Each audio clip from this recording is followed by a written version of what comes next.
Millionaire finds little girl sleeping in the trash. The truth will break your heart. Before we jump in, this story reached people in over 50 countries last week. Let's see how far it goes today. The December wind cut through downtown Seattle, like a blade, sending newspapers and debris dancing through the empty streets. Robert Sterling pulled his cashmere coat tighter as he walked toward his Bentley, the glow of streetlights reflecting off the wet pavement. At 47, he'd built an empire in tech, but tonight felt different, hollow somehow, despite closing the biggest deal of his career. His phone buzzed with congratulatory messages, but Robert barely glanced at them. 3 years since his divorce from Grace, and success felt increasingly meaningless. He was about to unlock his car when a small sound stopped him cold, a whimper barely audible above the wind. Behind a dumpster in the alley beside his office building, Robert saw what looked like a pile of rags.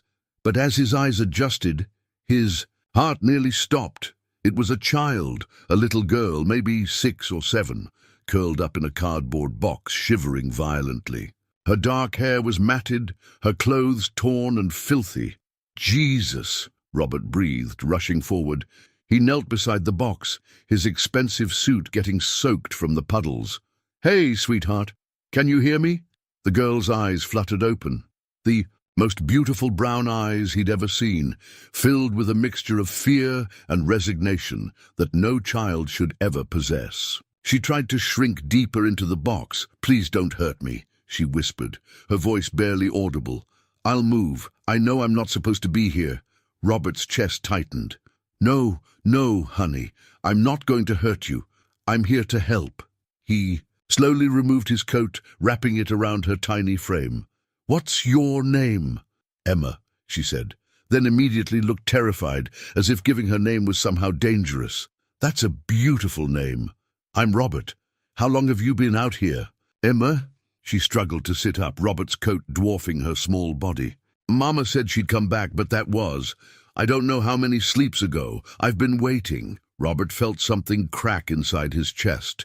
This child, this beautiful, innocent child, had been abandoned in December in Seattle. "Where is your mama now, sweetheart?" Emma's bottom lip trembled. "She went with the mean man, said she had to, or we'd both be in trouble. She promised she'd come back for me, but—" Her voice broke. "I think she forgot about me." Robert's hands shook as he gently touched her forehead. She was burning with fever. "Emma, we need to get you warm and safe. Will you let me take you somewhere where there are doctors who can help you feel better?" For a moment Emma studied, his face with an intensity that seemed far beyond her years. Then, so quietly he almost missed it, she whispered something that made his blood run cold. "Are you the man who promised to help Mama? She said someone like you would come, but I thought—" She was lying. Seattle Children's Hospital buzzed with late-night activity as Robert carried Emma through the emergency room doors. Her small body felt weightless in his arms, and her fevered breathing against his neck sent waves of panic through him. How had this child survived even one night in those conditions? "I need help," Robert called out, his voice carrying an authority that made heads turn. "This child needs immediate medical attention." Dr. Sarah Henderson, a woman in her early 50s with kind eyes and silver-streaked hair, appeared within seconds. She'd been an ER doctor for over 20 years, but the sight of this man in an expensive suit cradling a clearly homeless child still caught her attention. "What happened?" Dr. Henderson asked, already signaling for a gurney as she did a quick visual assessment of Emma. "I found her sleeping in a dumpster behind my office building," Robert explained, his voice tight with emotion. "She's been alone for days, maybe longer. Her mother—" He paused, looking down at Emma, who had fallen unconscious in his arms. "Her mother abandoned her?" Dr. Henderson nodded grimly. She'd seen too many cases like this, but something about the obvious distress of this well-dressed businessman struck her. "We'll take good care of her. Can you tell me her name?" "Emma. That's all I know." As they transferred Emma to the gurney, Robert found himself reluctant to let go of her hand. The child looked so small against the white hospital sheets, so vulnerable. Dr. Henderson noticed his hesitation. "Are you family?" she asked gently. "No, I just found her, but I can't leave her here alone." Dr. Henderson studied Robert's face. In her experience, most people would have called 911 and left. The fact that this man had brought the child himself and was refusing to leave said something about his character. "Sir, I appreciate what you've done, but our social workers will need to take over her care once she's stable. There are protocols." "I understand," Robert said quickly, "but until then, can I stay? She's been alone for too long already." 3 hours later, as dawn broke over Seattle, Dr. Henderson returned to find Robert exactly where she'd left him, in the chair beside Emma's bed, holding her tiny hand. The child was awake now, her fever broken, looking around the hospital. A room with wide, frightened eyes. "How is she?" Robert asked immediately. "Dehydrated, malnourished, and she had a severe respiratory infection, but she'll recover. She's a fighter." Dr. Henderson pulled up a chair. "Emma, sweetheart, can you tell us about your mama?" Emma's grip on Robert's hand tightened. "Mama got sick, real sick. She couldn't stop shaking and crying. The mean man said he could make her. He'll feel better, but she had to come with him." Tears began streaming down her face. "She didn't want to leave me, but he said bad things would happen if she didn't." Robert felt rage building in his chest. What kind of monster would use a child to manipulate a desperate mother? Dr. Henderson leaned forward. "Emma, do you remember your mama's full name?" "Maria Elena Martinez," Emma said clearly. "She said I should always remember our whole names in case we got separated." Dr. Henderson made a note. "And do you know where you lived before?" Emma shook her head. "We moved. A lot. Mama said we had to keep moving or the bad people would find us. But then they found us anyway." As Dr. Henderson continued her gentle questioning, she noticed something that made her pulse quicken. While checking Emma's pockets earlier, she'd found something odd, a business card, expensive quality, with just a phone number written on it. No name, no company, but the area code was local, and something about it seemed significant. When Emma finally fell asleep again, Dr. Henderson pulled Robert aside. "There's something you should know. We found this in her pocket." She handed him the business card. Robert's face went white. He recognized that type of card. He'd had them made years ago, back when he was doing off-the-books charity work. Simple, untraceable, just a phone number for people who needed help but couldn't go through official channels. "Do you recognize it?" Dr. Henderson asked, watching his reaction carefully. Robert's hands trembled as he held the card. It's possible I gave this to someone years ago. I used to help people who couldn't get help anywhere else." "What?" Robert didn't say. What he couldn't say was that he remembered exactly who he'd given this card to. A young woman, desperate and afraid, who'd come to him begging for help to escape an abusive situation. A woman named Maria Martinez, and he'd failed her. The next morning, Robert sat in a sterile conference room at Seattle Children's Hospital facing a social worker named Patricia Williams. She was a no-nonsense woman in her 40s who'd seen every kind of family situation imaginable, and she wasn't impressed by Robert's expensive suit or obvious wealth. "Mr. Sterling, I appreciate your concern for Emma, but you have to understand our position. You're a stranger who found this child. We have protocols for situations like this." Robert leaned forward. "What protocols? Putting her in foster care? Shipping her off to some group home where she'll be just another number? Our foster families are carefully vetted. I want to take care of her." The words surprised even Robert. He hadn't planned to say them, but the moment they left his mouth, he knew they were true. Something about Emma had awakened something in him he thought he'd lost, the ability to love unconditionally. Patricia frowned. "Mr. Sterling, you can't just decide to take a child. There are background checks, home studies, financial assessments. Then start them," Robert said firmly. "I'll submit to whatever you need, but I'm not walking away from that little girl." "Why?" Patricia asked bluntly. "You don't know her. You have no obligation here."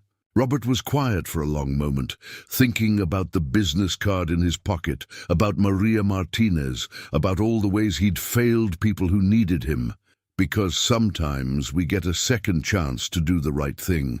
Later that afternoon, Robert returned to Emma's room with bags from the children's store downtown. Clothes, toys, books, anything he could think of that might make her smile. He found her sitting up in bed, drawing with crayons a nurse had given her. "What are you drawing, sweetheart?" Robert asked, settling into the chair beside her bed. Emma held up her picture. It was dark and chaotic, with black scribbles covering most of the page. But in one corner, she'd drawn what looked like a small figure in a box, and standing over it was a larger figure in what might have been a coat. "That's when you found me," Emma said simply. "I was so cold and scared, but then you came." Robert's throat tightened. "Emma, do you have any other family? Grandparents, aunts, uncles?" Emma shook her head. "Mama said it was just us. She said her family was far away and couldn't help us. And my daddy—" She paused, her small face scrunching in concentration. "Mama never talked about my daddy. When I asked, she would get sad and change the subject. What do you remember about your mama?" Emma's face lit up. "She was beautiful. She had long dark hair like mine, and she would sing to me in Spanish when I was scared. She made the best pancakes even when we didn't have much food. And she loved me so much." Her expression darkened. "But then she got sick, really sick. She would shake all the time and cry, and sometimes she would go away for hours and come back different." Robert felt pieces of a puzzle clicking into place. Pieces he wasn't sure he wanted to see clearly. "Emma, did your mama ever mention knowing someone named Robert?" Emma's eyes widened. "How did you know? She talked about a man named Robert sometimes. She said he was a good man who tried to help people, but she was too scared to call him. She said she wished she'd been braver." Emma tilted her head. "Is that you? Are you Mama's Robert?" Before Robert could answer, Dr. Henderson appeared in the doorway. "Mr. Sterling, could I speak with you privately?" Out in the hallway, Dr. Henderson handed Robert a manila folder. "We got the medical examiner's report. Maria Martinez died 13 months ago of a drug overdose. Emma's been on her own since then." Robert's knees nearly gave out. 13 months, but Emma said children sometimes create alternate realities to cope with trauma. Emma probably couldn't accept that her mother was gone, so she convinced herself that Maria would come back. "It's not uncommon." Robert stared at the folder, his hands shaking. Maria Martinez, dead for over a year. The woman he'd failed to save, and now her daughter had been living on the streets all this time. "There's more," Dr. Henderson said gently. "According to the report, Maria had been clean for several months before her death. She was working at a diner, had a small apartment, but then she relapsed and—" She paused. "Mr. Sterling, the police report mentions that Maria had been asking about someone named Robert Sterling in the weeks before she died. She told her co-workers she needed to find him, that he was the only one who could help her." Robert closed his eyes, overwhelmed by the weight of what he was hearing. Maria had tried to reach him, and he'd never known. She'd died believing he might save her, and Emma had been left alone. When he returned to Emma's room, she was holding the business card. Patricia had returned to her, the one with his old number on it. "Mama kept this in her special box," Emma said quietly. "She said it was from an angel who might help us someday. I've been carrying it ever since she—" Emma's voice broke. "Since she went to heaven." Robert knelt beside her bed, tears in his eyes. "Emma, I'm so sorry I couldn't help your mama, but I promise you, I swear to you, I will never let anything bad happen to you again." Emma studied his face with those impossibly wise brown eyes. "Will you be my daddy now?" The question hit Robert like a physical blow. This child who had lost everything was still brave enough to hope for love. "If you'll let me," Robert whispered. "If you'll let me, I'll be whatever you need me to be." Robert's 15-year-old son, Michael, slammed his bedroom door so hard that the windows rattled throughout the Sterling mansion. It had been 2 weeks since Emma had been discharged from the hospital, and the transition to Robert's Bellevue home had been anything but smooth. "This is insane, Dad," Michael had screamed during dinner. "You can't just bring some random kid home and expect us to be a family." Now Robert sat on Emma's bed, the guest room he'd hastily converted into a little girl's paradise, as she quietly played with the dollhouse he'd bought her. She hadn't spoken since Michael's outburst, and Robert could see the hurt in her eyes. "Michael doesn't like me," Emma said finally, her voice barely a whisper. Robert's heart broke. Michael is just confused. He's not used to change. "Maybe I should go back to the hospital," Emma said, not looking up from her dolls. "I don't want to make trouble." "Hey," Robert gently lifted her chin so she had to look at him. "You are not trouble. You are a gift. Michael needs time to understand that." The truth was more complicated. Michael had been the center of Robert's world since the divorce, and the sudden appearance of this little girl had disrupted everything. Robert had been so focused on helping Emma that he'd barely spent time with his son in 2 weeks. Later that evening, Robert knocked on Michael's door. "Can we talk?" "There's nothing to talk about," came the muffled reply. Robert entered anyway. Michael was sprawled on his bed, headphones on, deliberately ignoring his father. Robert pulled them off. "I know this is hard." "Do you?" Michael sat up, his face flushed with anger. "Do you know what it's like to have your dad replace you with some kid he found in the garbage?" "I'm not replacing you, Michael. You're my son. Nothing will ever change that." "Really? When's the last time we threw a football? When's the last time you helped me with homework? All you care about now is her." Robert realized with a start that Michael was right. In his determination to help Emma, he'd neglected his own son. "You're absolutely right. And I'm sorry. But, Michael, Emma isn't your competition. She's a little girl who has nothing and no one."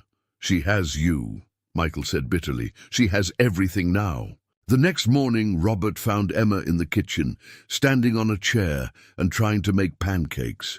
Flour covered every surface, and she had batter in her hair, but she was concentrating with the fierce determination only children possess. "What are you doing, sweetheart?" Emma didn't turn around. "Making pancakes for Michael. Mama always said pancakes make people feel better when they're sad." Robert watched as she carefully flipped a lopsided pancake, her tongue poking out in concentration. The simple gesture of this 7-year-old trying to comfort the boy who'd been cruel to her made Robert's chest tight with emotion. "I think that's very sweet of you. He misses having just you," Emma said matter-of-factly. "I understand.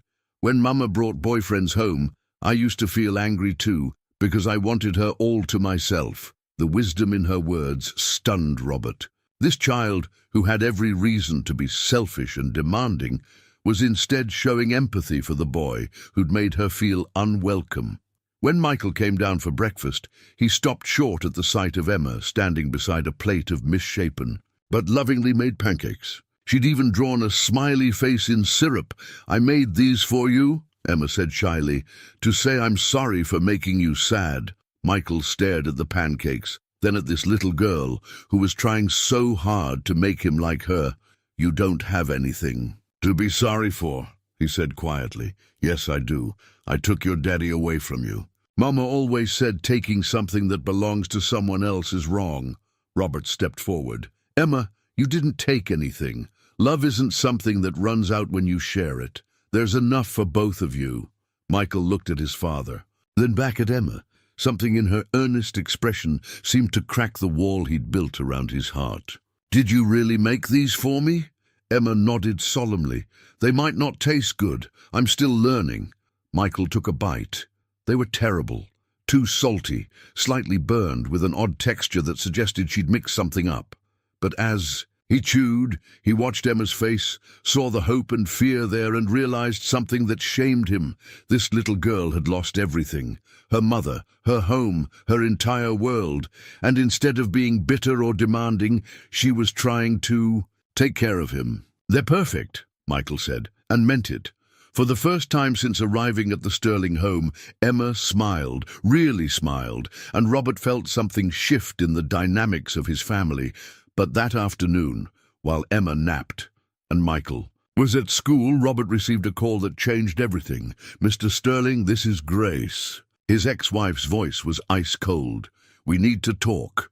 Grace Sterling hadn't changed much in the 3 years since their divorce. Still beautiful, still impeccably dressed, still radiating the kind of controlled fury that had made their marriage's final years a battlefield. She sat across from Robert in his home office, her eyes scanning the room that now had Emma's drawings taped to the walls. "I can't believe you've done this without consulting me," Grace said, her voice clipped.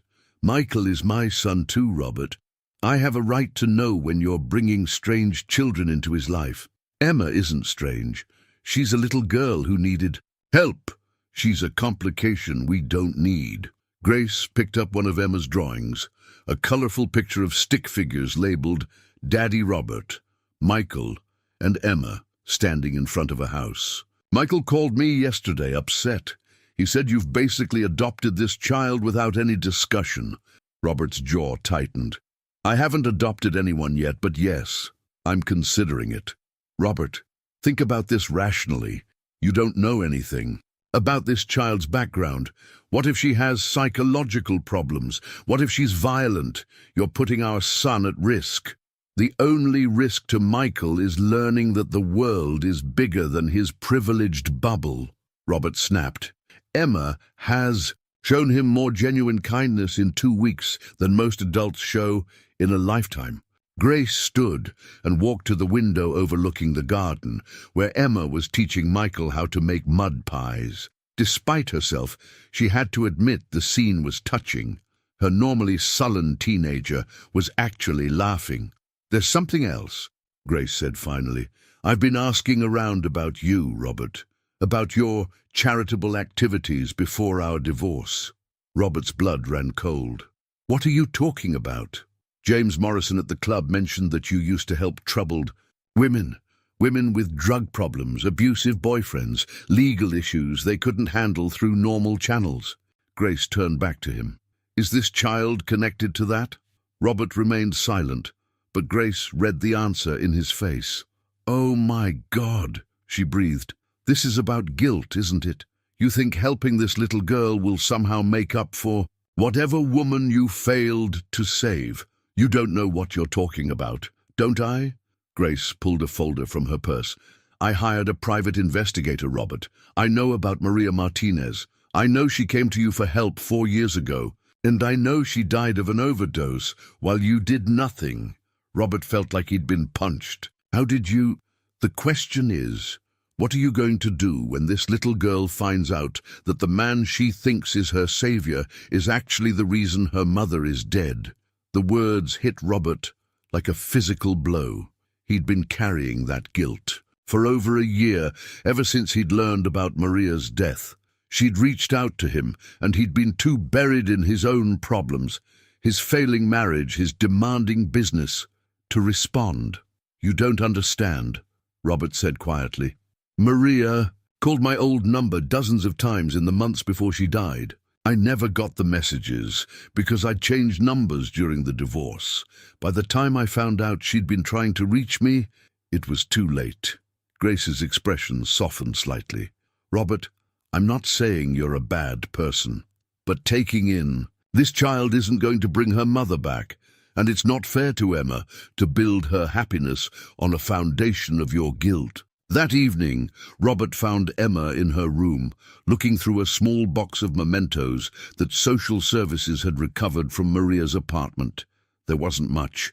A few photographs, some jewelry, a worn teddy bear. "These are all I have left." "Of Mama," Emma said softly. "The nice lady said Mama kept everything important in this box."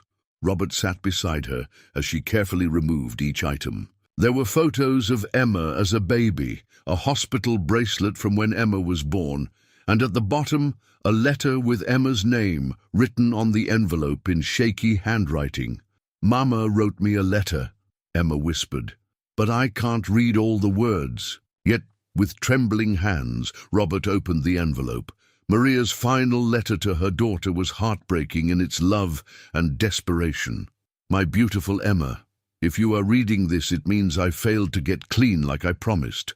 I failed to be the mother you deserved. I'm so sorry, Mija. There's a man named Robert Sterling who tried to help me once. I was too proud and too scared to accept his help then, but he is a good man. If something happens to me, find him. He will take care of you the way I couldn't. I love you more than all the stars in the sky. Never forget that you are worthy of love, no matter what anyone tells you. Forever your mama. Maria. Robert's vision blurred as he read the words aloud to Emma.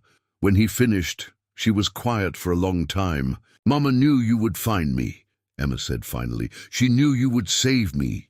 Emma, Robert began, but she interrupted him. The lady, the one who came to talk to you today, she thinks you feel bad about Mama, doesn't she? Robert was stunned by her perceptiveness. How did you? I heard some of what she said. She thinks you only want me because you feel guilty. Emma climbed into Robert's lap, her small hands framing his face. But that's not true, is it? No, Robert whispered. That's not true. I know, Emma said simply, because people who only feel guilty don't learn how to braid hair, or remember that I like my pancakes with extra syrup, or read me 3 stories every night even when they're tired. In that moment, Robert realized that this 7-year-old understood love better than most adults ever would, but Grace's words echoed in his mind. What would happen when Emma learned the full truth about her mother's death? Would she still want him as her father when she discovered that he might have saved Maria if he'd just been paying attention? The revelation came on a rainy Thursday evening in January, exactly 1 month after Robert had found Emma. She'd been living with them for 4 weeks, and the house had transformed in ways Robert never could have imagined. Emma's laughter echoed through rooms that had been silent for years, and even Michael had begun referring to her as my little sister when talking to friends. Robert was helping Emma with a puzzle when his phone rang. The caller ID showed a number he didn't recognize, but something compelled him to answer. Robert Sterling? Yes? My name is Detective Patricia Valdez with Seattle PD. I'm calling about Maria Martinez. I understand you've taken in her daughter. Robert's stomach dropped. Yes, Emma is with me. Is there a problem? Not exactly a problem, but we've reopened Maria's case. New evidence has come to light, and I'd like to speak with you. There are some questions about the circumstances of her death. After arranging to meet the detective the next day, Robert hung up, his mind racing. Emma looked up from her puzzle, immediately sensing his distress. Are you okay, Daddy Robert? The name still made his heart skip. Emma had started calling him that 2 weeks ago, tentatively at first, then with growing confidence when he didn't correct her. I'm fine, sweetheart. Just some work stuff. But Robert couldn't sleep that night. He kept thinking about Maria, about the phone calls he'd never received, about the what-ifs that had haunted him for over a year. He'd built his technology company on the principle of solving problems, but he'd failed to solve the one that mattered most. The next morning, Detective Valdez turned out to be a woman in her 40s with intelligent eyes and a direct manner. She sat across from Robert in a downtown cafe, a thick file folder between them. Mr. Sterling, I'm going to be straight with you. Maria Martinez's death was initially ruled an accidental overdose, but we've discovered some inconsistencies in the original investigation. Robert's coffee went cold in his hands. What kind of inconsistencies? For starters, Maria had been clean for 8 months before her death. She was working, paying rent, taking care of Emma. According to her employer, she was saving money to move to a better neighborhood. Detective Valdez opened the file. Then, in the weeks before she died, she started acting frightened. She told co-workers someone was threatening her. Threatening her how? That's what we're trying to figure out. But here's where it gets interesting. Maria had been trying to contact you for months before her death. She told several people that you were the only person who could help her, that you'd helped her before. Robert felt like the room was spinning. I never helped Maria before. I mean, I wanted to, but she never. Detective Valdez pulled out a photograph. Do you recognize this woman? The photo showed a young woman with long dark hair and Emma's eyes, but she looked different from the image Robert had in his mind. Healthier, happier. This was taken 5 years ago. Detective Valdez explained. "At a fundraising gala for Seattle Women's Shelter. You were the keynote speaker that night." Robert stared at the photo, and suddenly memory flooded back. The gala. He'd given a speech about second chances, about how everyone deserved help regardless of their circumstances. Afterward, a young woman had approached him. "Oh, God," Robert whispered. "I remember her." "What do you remember?" "She came up to me after my speech. She was crying, said she was in trouble, but didn't know how to ask for help. I gave her my card, told her to call if she ever needed anything." Robert's voice broke. "She was pregnant, very pregnant. That must have been when she was carrying Emma." Detective Valdez nodded. "According to our investigation, Maria kept that card for 5 years. She told friends that meeting you gave her hope that there were good people in the world. When she got clean, she wanted to call you, to show you that she'd made it. But she never did call. Actually, she did. We pulled phone records. Maria called your old number 847 times in the 6 months before her death. The calls started right after she got clean and became more frequent as time went on. Robert felt like he was drowning. 847 times. Maria had called him 847 times, and he'd never known. The last call was made 3 days before her death. Detective Valdez continued. At 2:17 a.m., she left a voicemail. I never got any voicemails. That's because the number was disconnected, but the phone company keeps records. Detective Valdez pulled out a small device. "Mr. Sterling, would you like to hear Maria's last message?" With shaking hands, Robert nodded.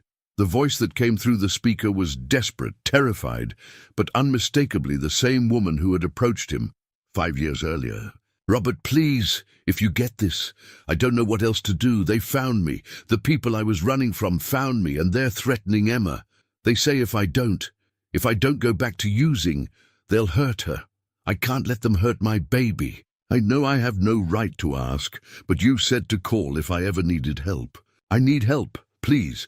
I'm at 4247 Pine Street, apartment 6B. If something happens to me, please find Emma.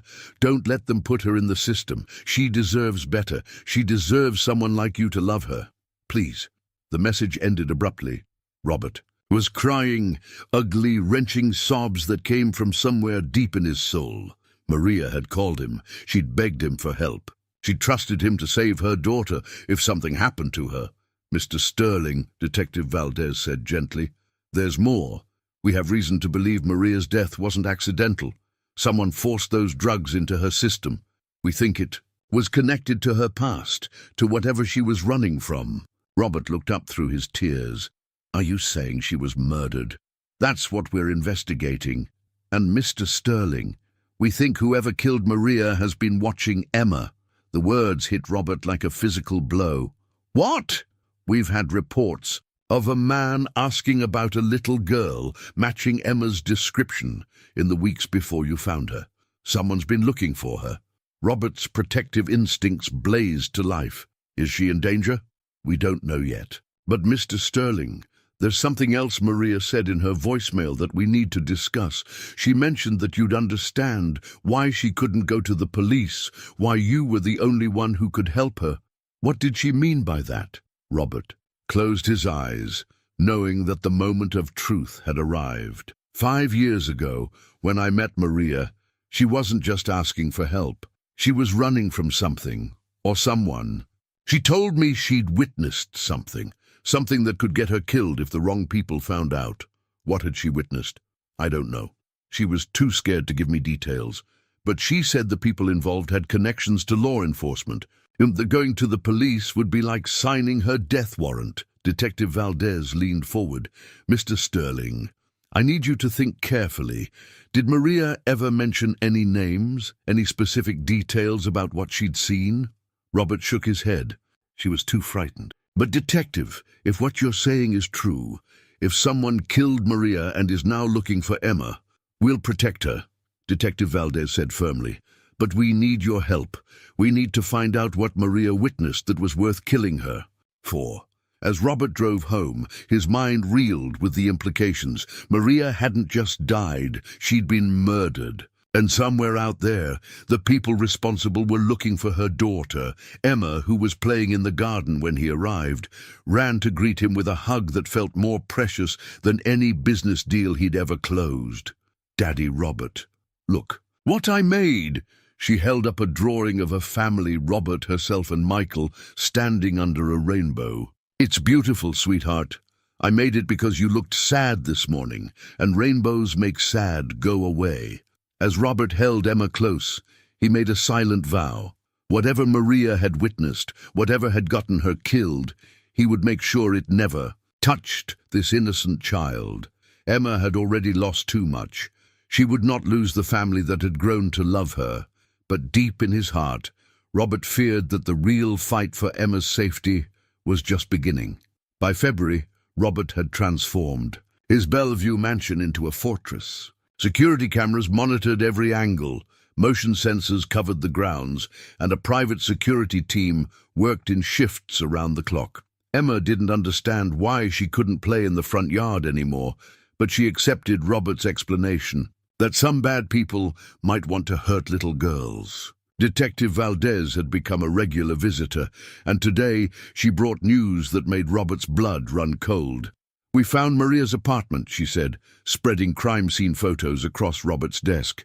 It had been searched, torn apart. Someone was looking for something specific. Robert studied the photos. Even in destruction, he could see that Maria had tried to make a home for Emma. Children's drawings covered one wall, and there were photos of Emma everywhere, at the park, blowing out birthday candles, sleeping peacefully in her mother's arms. Did they find what they were looking for? We don't think so. But we found something they missed. Detective Valdez produced an evidence bag containing a USB drive. It was hidden inside Emma's teddy bear, the one she had with her when you found her. Robert's heart raced. What's on it? Video files. Maria was documenting something, recording. Conversations. We're still analyzing them, but Robert... Detective Valdez leaned forward. I think Maria was building a case against someone powerful. That evening, Emma was unusually quiet during dinner. She picked at her food, her usually bright chatter replaced by a somber mood that worried Robert. What's wrong, Princess? I had a bad dream last night, Emma said softly, about the mean man who took Mama away. Michael looked up from his phone, suddenly alert. Despite his initial resistance, he'd grown fiercely protective of Emma over the past month. What kind of dream? Robert asked gently. He was here, in our house. He said he was coming to take me back. Emma's eyes filled with tears. But it wasn't. Really a dream, was it? That's why we can't go outside anymore. That's why there are always men watching our house. Robert exchanged a worried glance with Michael. Emma was more perceptive than they'd given her credit for. Emma, I promise you, no one is going to take you anywhere. You're safe here. But what if the mean man finds us? What if he hurts you? And Michael, because of me? Michael reached across the table and took Emma's small hand. Hey, remember what I told you about our family? Emma nodded. That family means never giving up on each other.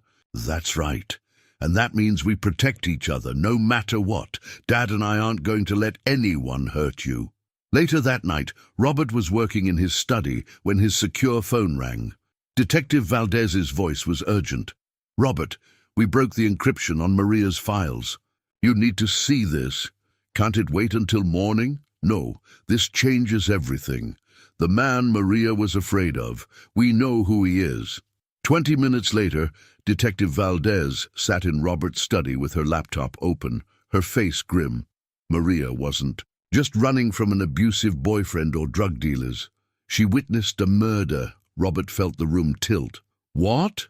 3 years ago, Maria was working as a cleaning lady for a high-end escort service. She was trying to get clean, needed work that paid cash. One night she was cleaning an apartment when she heard a struggle in the next room. Detective Valdez clicked play on a video file. Maria's face appeared on screen, clearly recorded in secret. She looked terrified but determined. My name is Maria Elena Martinez. If something happens to me, I need people to know the truth about what I saw. Maria's voice shook as she continued. On March 15, 2021, eyewitnessed Councilman William Brennan murder a woman named Jessica Chen.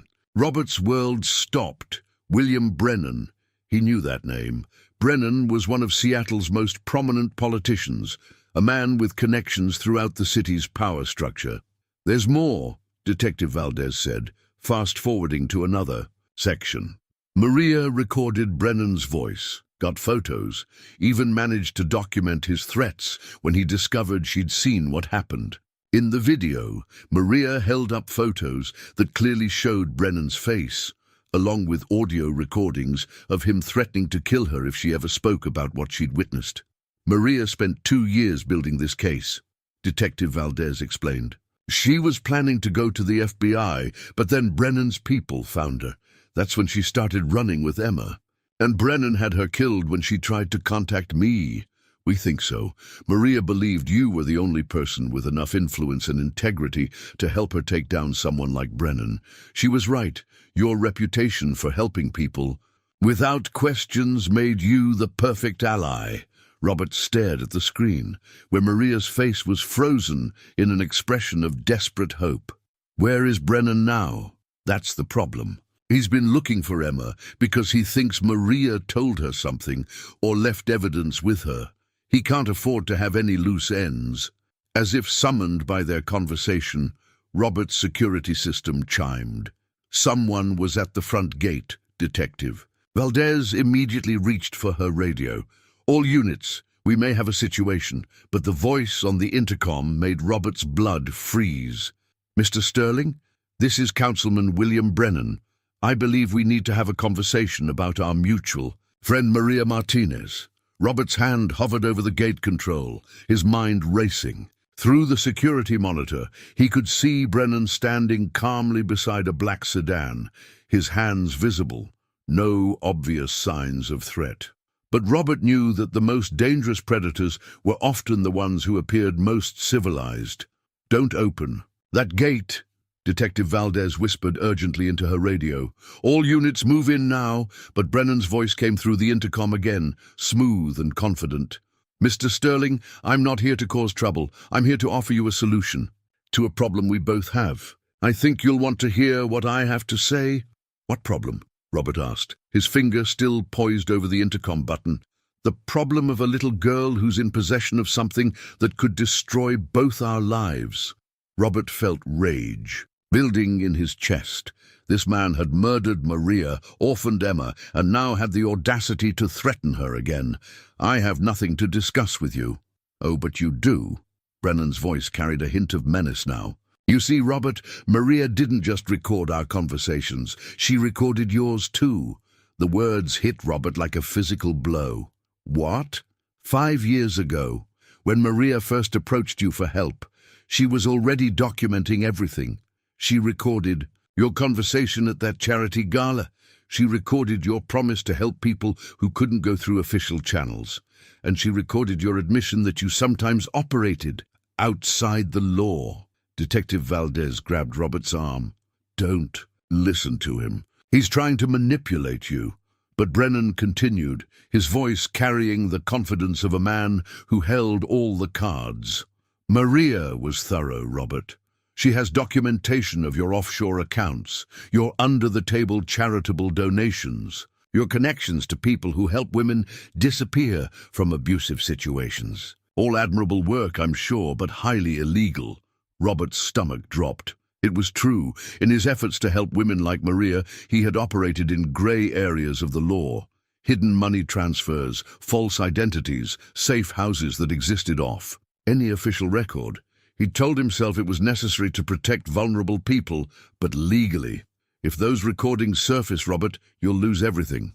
Your business, your reputation, your son. And Emma will end up in foster care anyway. "You bastard," Robert whispered. "I'm offering you a way out. Give me what Maria left with Emma, and this all goes away. I'll disappear. You'll never see me again. And Emma can live happily ever after with her new daddy." Detective Valdez was frantically coordinating with her team, but Robert could see the calculation in Brennan's plan. The man was too smart to come here without backup, without leverage. "What makes you think Maria left anything with Emma?" "Because Maria was clever. She knew she might not survive, so she hid her insurance policy in the one place no one would think to look, with her daughter. That USB drive Detective Valdez found was just the beginning. There's more, isn't there? Robert looked at Detective Valdez, who gave him a barely perceptible nod. They had found more evidence in Emma's belongings, additional files hidden in her toys, sewn into her clothes, embedded in everything Maria had prepared for her daughter. Suddenly, the lights in the house went out. "Daddy Robert," Emma's frightened voice called from upstairs. Robert's blood turned to ice. In the darkness, he heard Michael's voice. "Dad, the security system is down." Emergency lighting kicked in, bathing everything in an eerie red glow. Detective Valdez was shouting into her radio, but getting only static in response. "Mr. Sterling," Brennan's voice came through the intercom one more time.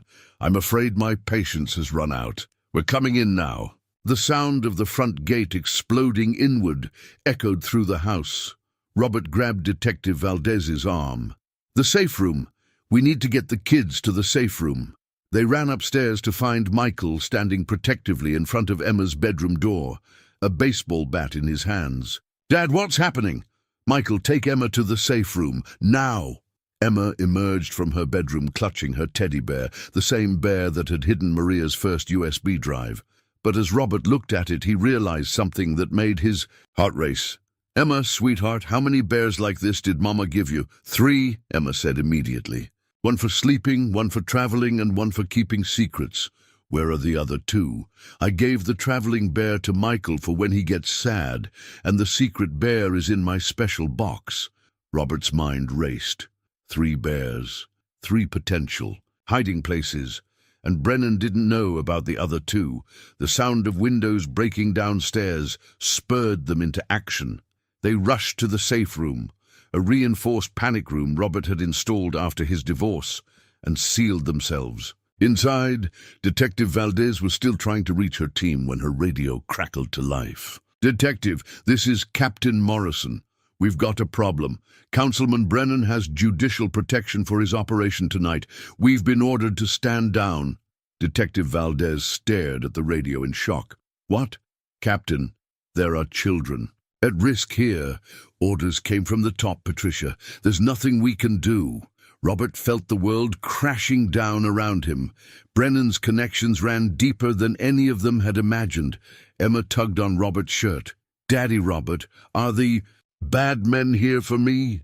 Robert knelt down and looked into Emma's eyes, Maria's eyes, and made a decision that would change everything. "Yes, Princess, but Mama left us something to help fight them, didn't she?" Emma nodded solemnly and reached into her teddy bear. What she pulled out made Detective Valdez gasp. It wasn't just a USB drive. It was a complete evidence kit, photos, audio recordings, financial documents, and a detailed letter in Maria's handwriting explaining everything she'd witnessed and documenting Brennan's network of corruption that reached into the highest levels of Seattle's government. "Mama said this would keep us safe," Emma whispered. "She said the truth is the strongest weapon of all." Through the safe room's monitors, they could see Brennan's men searching the house, getting closer to their location with each passing minute. Robert looked at the evidence in his hands, evidence that could destroy Brennan, but would also likely expose his own illegal activities. He thought about Michael, about Emma, about the family they'd built together. "Detective, can you get this evidence to the FBI?" "If I can get out of here alive, yes." Robert made his choice. "Then we're going. To make sure you do." The safe room's ventilation shaft provided their only escape route. Robert had designed it as an emergency exit that led to the garage, but it meant leaving the children behind while he and Detective Valdez made their way through the narrow passage. "I'm not leaving them," Robert said firmly. "You have to, Detective," Valdez replied. "Brennan's looking for that evidence. If he gets it, Emma will never be safe. We need to get these files to the FBI before—" The safe room door shuddered under a massive impact. Brennan's voice came through the steel barrier, calm and conversational. "Robert, I know you're in there, and I know you're scared, but think," about this rationally. I'm offering you a deal that lets everyone walk away alive. Michael grabbed Robert's arm. Dad, don't listen to him. Emma was sitting quietly in the corner, holding her teddy bear and humming a Spanish lullaby. The same. When Maria used to sing to calm her fears. What I'm offering is simple, Brennan continued. You give me Maria's evidence and I disappear forever. Emma gets to stay with her new family, you continue your life, and no one gets hurt. And if I refuse, then I'm afraid there will be casualties, starting with Detective Valdez, who has been investigating a case she was never authorized to pursue. Through the monitors, Robert could see Brennan's men positioning themselves throughout the house. But something didn't feel right. For a man who supposedly had official protection, Brennan seemed to be working with a surprisingly small team. Detective Valdez was studying the same monitors. Robert, I count only 4 men, including Brennan. If he really had official backing, he'd have brought an army. What are you thinking? I'm thinking Brennan is more desperate than he's letting on. His protection might not be as solid as he claims. Emma suddenly looked up from her bear. He's lying. Both adults turned to her. What do you mean, sweetheart? The bad man. He's lying about having helpers. Mama taught me how to tell when grown-ups are lying. Their voice gets different when they're scared. Robert listened more carefully to Brennan's voice through the door. Emma was right. There was something strained in his tone, something that suggested he was playing a weaker hand than he wanted them to believe. Detective, what if we call his bluff? Before Detective Valdez could answer, Michael spoke up. Dad, there's something you should know. I've been monitoring our security system from my phone, and I saw something weird earlier. What kind of weird? Brennan's car, it's been circling our neighborhood for 3 days, and he's been alone every time. I think this whole army of bad guys thing is just him and maybe 1 or 2 people. Robert felt a spark of hope.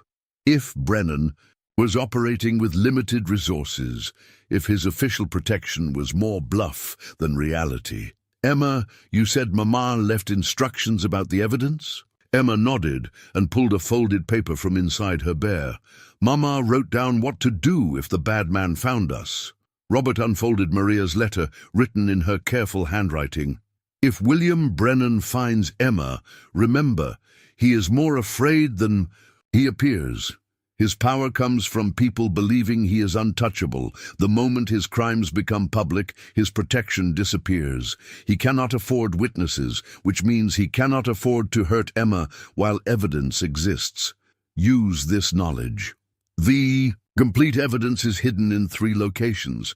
The bears, as Emma knows. But the most important piece, the recording of Brennan confessing to Jessica Chen's murder, is hidden where only Emma can find it. Ask her about Mama's special song. Robert looked at Emma. Princess, what's Mama's special song? Emma's face lit up. The one about the little bird who keeps secrets? She began humming the Spanish lullaby she'd been singing earlier. Can you show me where Mama hid something about that song? Emma reached around her neck and pulled out what Robert had thought was a simple cross necklace. But as she twisted it open, he realized it was actually a tiny recording device. Mama said this would make the bad man go away forever. Detective Valdez activated the device, and Brennan's voice filled the safe room, crystal clear and unmistakably. Confessing to murder, Jessica Chen was going to expose our operation. I had no choice but to eliminate her. These women think they can threaten me. They need to learn that crossing William Brennan has consequences. It was the smoking gun they needed. Robert! Brennan's voice was becoming more agitated. My patience! It's running out. You have 30 seconds to open this door. Robert made his decision. He activated the safe room's external communication system, the one that broadcasted to the entire neighborhood.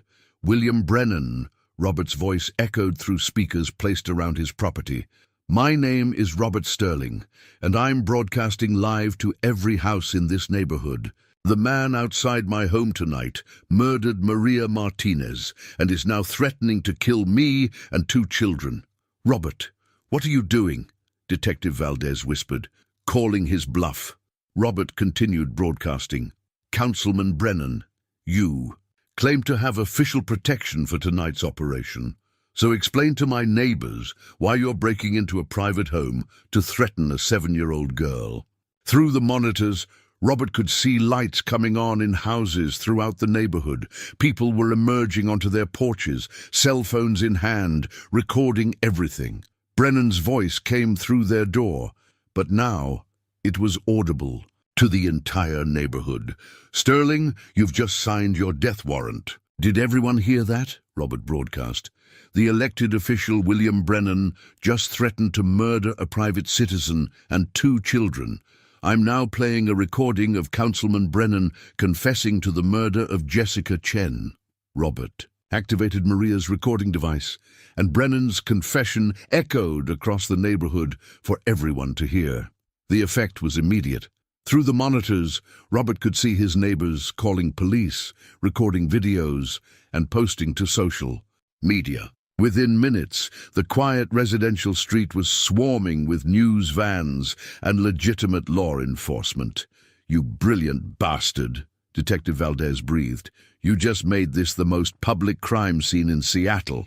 Brennan's voice came through the door one last time, but now it carried the edge of desperation. "This isn't over, Sterling." But it was. Through the monitors, they watched as FBI agents surrounded the house and placed Brennan in handcuffs. His small team melted away, leaving him alone to face the consequences of his crimes. Emma tugged on Robert's sleeve. "Is the bad man gone now?" "Yes, Princess. The bad man is gone forever." Michael hugged his little sister tight. "You were so brave, Emma. Mom would be proud of you." For the first time since Robert had found her, Emma smiled without any shadow of fear in her eyes.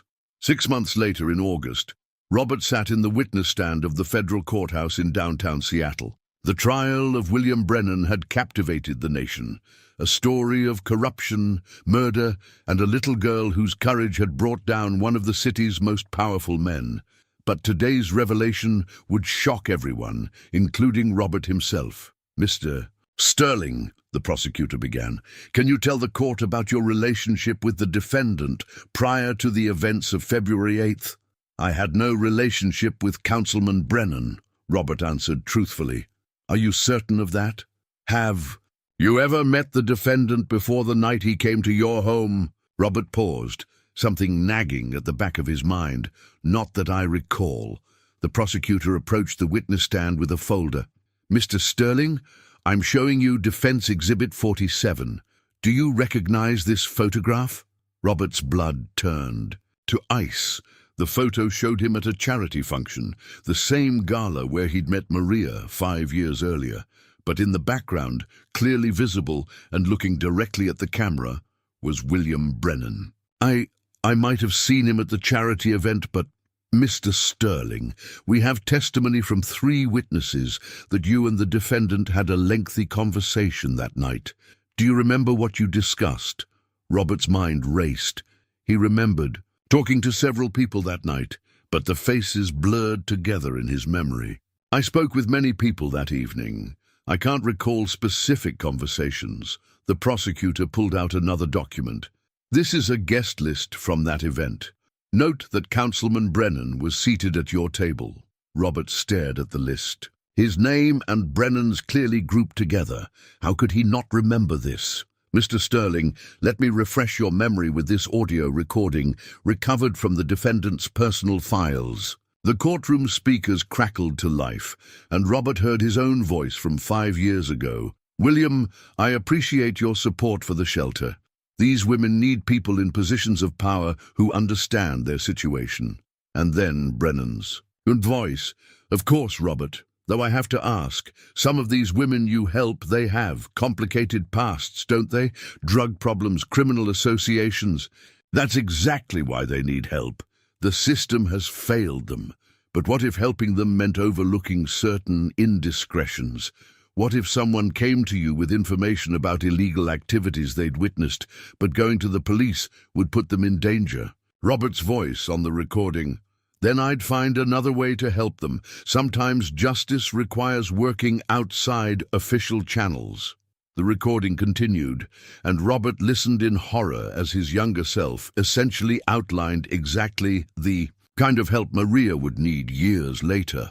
But worse, he heard himself giving Brennan details about his methods, the offshore accounts, the safe houses, the network of people who helped vulnerable women disappear. "Mr. Sterling," the prosecutor continued, "is it your testimony that you don't remember essentially recruiting Councilman Brennan to help identify women who might need your unconventional assistance?" Robert felt the courtroom spinning around. Him? That's not. I never recruited him for anything, but the evidence was overwhelming. Phone records showed multiple calls between Robert and Brennan over the following months. Financial records showed payments from Brennan's accounts to Robert's charitable foundation. The most damning evidence came next, a recording of Robert's voice, clearly providing Brennan with Maria's contact information just 6 months after they'd met. "William, there's a young woman named Maria Martinez who fits the profile we discussed. She witnessed something that could be dangerous to report through official channels. She might be someone who could benefit from our arrangement." Robert stared at the transcript in shock. "I never said that. I would never—" "Mr. Sterling, this is your voice, verified by FBI voice analysis experts." The courtroom erupted as the implications became clear. Robert hadn't just failed to help Maria, he had unknowingly delivered her directly to her killer. In the gallery, Emma sat between Michael and Grace, too young to fully understand the legal proceedings, but old enough to sense the tension in the room. Detective Valdez sat nearby, her face a mask of shock and betrayal. "The prosecution alleges," the prosecutor continued, "that you and the defendant had an arrangement. He would identify vulnerable women who had witnessed crimes, and you would help them disappear, ostensibly for their protection, but actually to prevent them from testifying against Brennan's criminal network." "That's not true," Robert protested. "I was trying to help these women. Were you, Mr. Sterling, or were you participating in a sophisticated witness elimination program?" The defense attorney stood up. "Objection, Your Honor. The prosecution is making arguments, not asking questions." "Sustained. Mr. Prosecutor, please limit yourself to questions." "Mr. Sterling, how many women did you help disappear over the past 5 years?" Robert's mind went blank. He'd helped dozens of women start new lives, change their identities, leave dangerous situations. At the time, it had felt like the right thing to do. But now, I don't know the exact number. Would you say more than 50? Possibly. And how many of these women had witnessed crimes that could have implicated powerful people? Robert realized with growing horror where this was leading. "I don't know. I never asked for details about what they'd witnessed." "Convenient." "Mr. Sterling, of the women you helped disappear, how many later testified in criminal cases?" "None," Robert whispered. "I'm sorry, could you speak up for the court?" "None," Robert said louder. "That's because they couldn't be found, couldn't they, Mr. Sterling? Because you had helped them create new identities and disappear so completely that the justice system could never locate them." Robert felt sick. What he'd thought was rescue work now looked like a sophisticated obstruction of justice scheme. "Mr. Sterling, when Maria Martinez came to you for help 5 years ago, did you immediately call Councilman Brennan?" I might have." "And when Maria started calling your old number last year, trying to reach you for help, did you inform Councilman Brennan that she was attempting to make contact?" Robert's blood turned to ice as he remembered changing his phone number during his divorce proceedings. He'd automatically forwarded his old number to an assistant who handled charitable inquiries.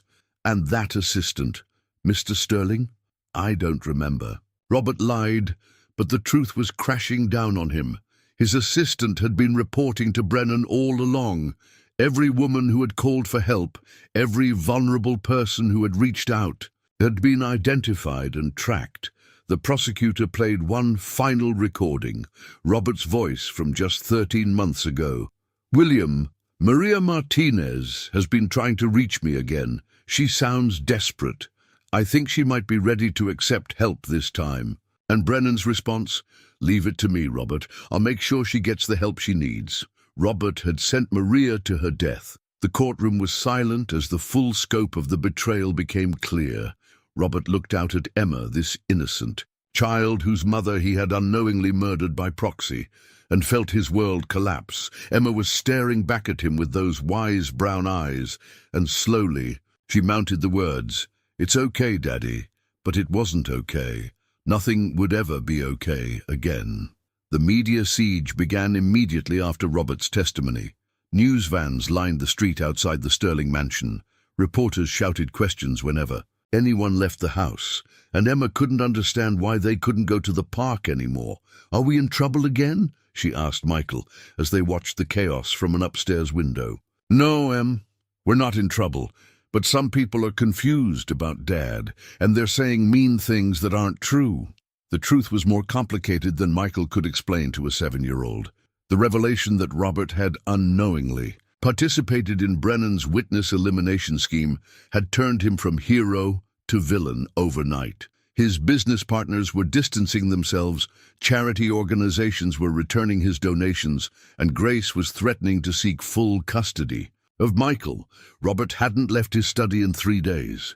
When Emma knocked on his door with offers of juice or drawings she'd made, he barely responded. The weight of his unwitting complicity in Maria's death was crushing him.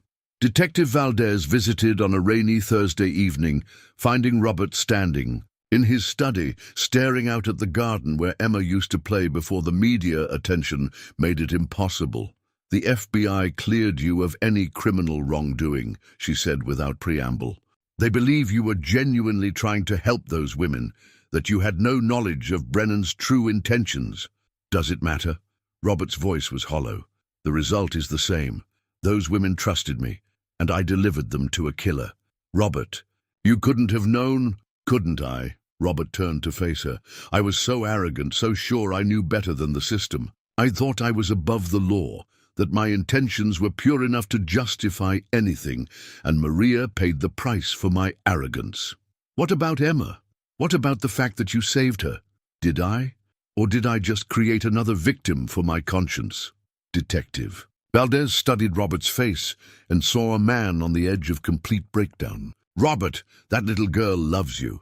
She doesn't care about the legal complications or media coverage. She cares that you held her when she was scared, that you taught her to read, that you made her feel safe for the first time in her life. How can she love me when I'm the reason her mother is dead? Because children understand forgiveness better than adults. Because she knows the difference between intention and result." That evening, Robert sat in Emma's room as she got ready for bed. She'd been quieter than usual, and he could see the stress affecting her despite Michael's efforts to shield her from the worst of the media coverage. "Daddy Robert, are you going to send me away?" The question hit Robert like a physical blow. "What? No, Princess, why would you think that?"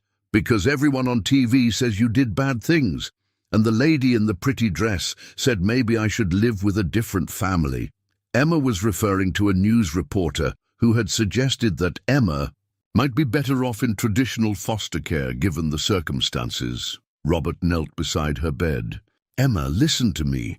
I made mistakes, big mistakes. I tried to help people, but I did it the wrong way, and people got hurt because of my choices." Emma nodded solemnly. "Including Mama." "Yes, including Mama. And I don't know how to live with that." Emma was quiet for a moment, then reached into her nightstand and pulled out a letter, one Robert had never seen before. "Mama wrote me another letter. I found it in the secret bear yesterday." With trembling hands, Robert opened the letter. "My dearest Emma, if you are reading this, then both the good things and bad things I planned for have happened. The good thing is that Robert found you. The bad thing is that you've learned the truth about how I died. I need you to know something very important.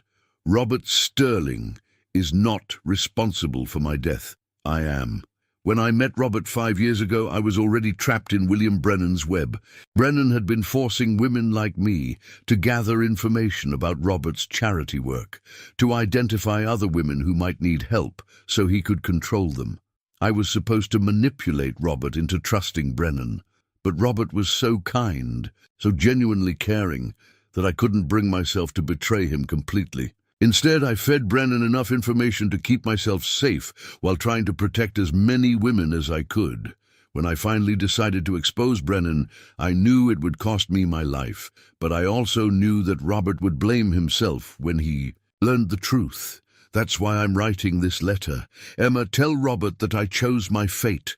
I chose to sacrifice myself so that you could have a future with someone who would love you unconditionally. Every phone call I made to him, every attempt to reach out, was my way of giving you the gift of a real father.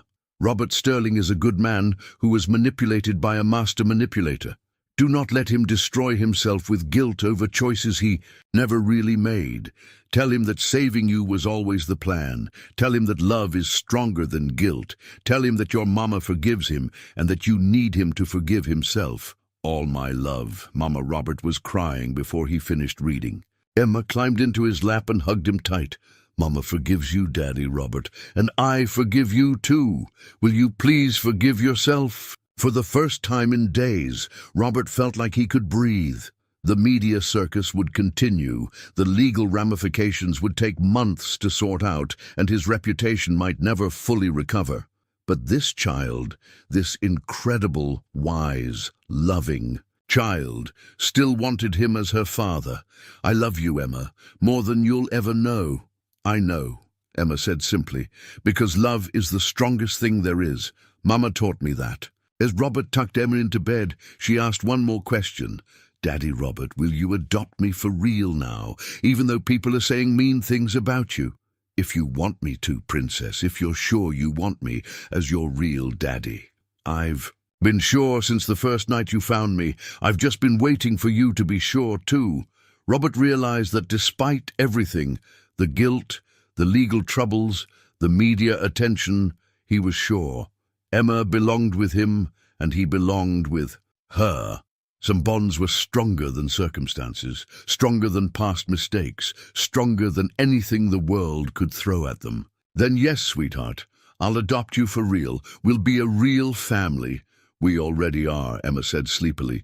We've been a real family since you taught me that daddies don't leave. 1 year later, on a crisp October morning, Robert Sterling stood in a courthouse very different from the one where he'd faced public humiliation. This courthouse in Bellevue was quiet, intimate, filled only with family and friends who had stood by them through the darkest period of their lives.